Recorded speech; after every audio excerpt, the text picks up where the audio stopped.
ACM Lesson 159, Review Lessons 159 and 160. Welcome to today's explainer. If you've been following along with us, you're well aware that this text can sometimes feel pretty deep, even a bit abstract.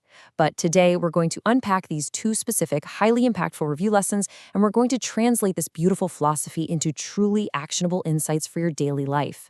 The two specific lessons we are zeroing in on today are 159, I give the miracles I have received, and 160, I am at home, fear is the stranger here. Okay, let's dive into this.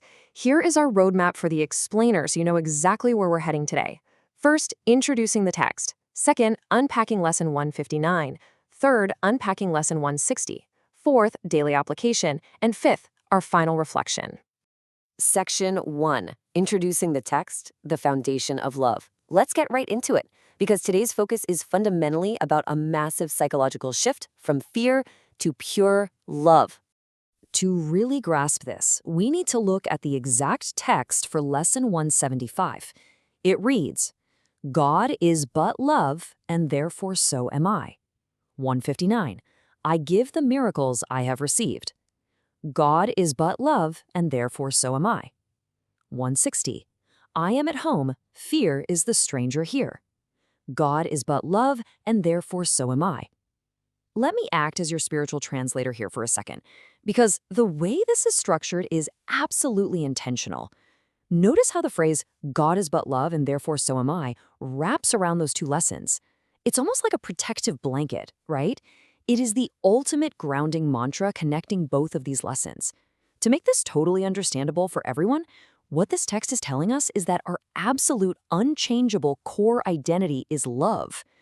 Basically, if the source of our creation is love, well then we must be made of that exact same material. This mantra is the absolute prerequisite. You literally cannot give miracles, and you definitely cannot evict fear until you first anchor yourself in the undeniable truth that your fundamental nature is love. Section 2. Unpacking Lesson 159, Giving Miracles. Now we're going to deconstruct this first review lesson.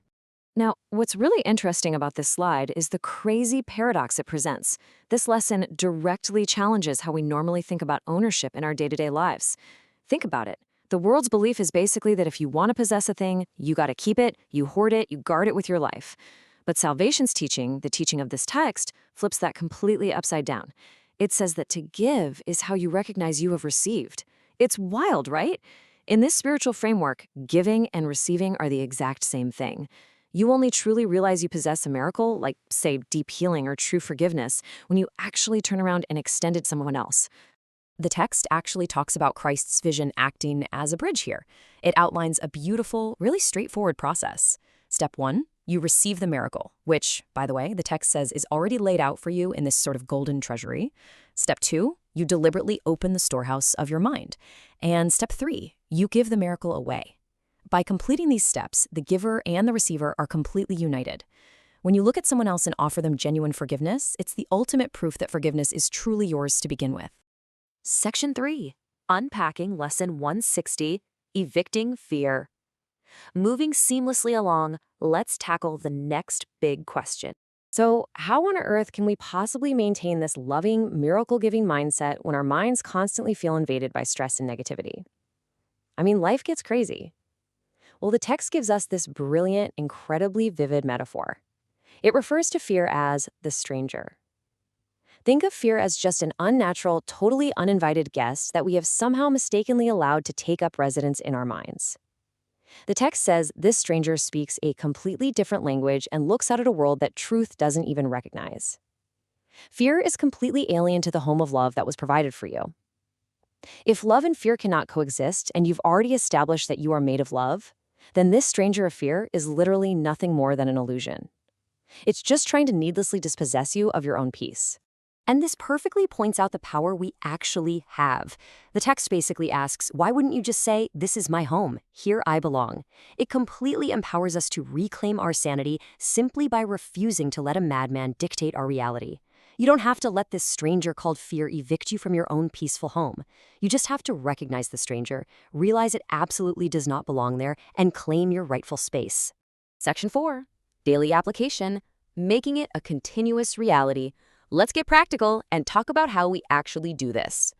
It's one thing to get this on a conceptual level, sure, but how do we apply these two profound lessons throughout a busy Tuesday? Well, while exact times or a rigid minute-by-minute schedule aren't mandated in this text, the application is absolutely meant to be a continuous daily reflection. Basically, you should ideally begin and end your day by repeating that grounding mantra, God is but love, and therefore so am I, along with the two lessons. But the real heavy lifting happens throughout your day. Whenever fear, that uninvited stranger, knocks on the door of your mind, you immediately recall the lesson to evict it. And to reinforce your own peace, you actively look for opportunities to give miracles and forgiveness to others. It's a continuous, gentle shifting of your mindset back to love, over and over, as many times as it takes. Section 5. Final reflection, bringing it all together. Let's ground ourselves and synthesize what we've learned today. So the crucial point is really locked right here into these two main lesson statements. Whenever you feel lost or overwhelmed today, just come back to this. 159. I give the miracles I have received. 160. I am at home. Fear is the stranger here. By recognizing that you are fundamentally made of love, you realize your home is peace. Fear has zero place there. And the absolute greatest way to prove you have that peace is simply by giving it to someone else. It's that simple, and it's that profound. Real quick, before we wrap up today, if you appreciate this clear, structured approach to unpacking these complex texts, please do make sure to hit that like button and subscribe to the channel. It's a huge help, and it allows us to keep bringing these direct explainers right to focused learners like you. All right, I want to leave you with this final, provocative thought to carry with you. If your core identity is love, and you are truly at home in that love, what specific fear, what uninvited stranger will you choose to evict from your mind today? Really think about that. Claim your home and start giving those miracles away.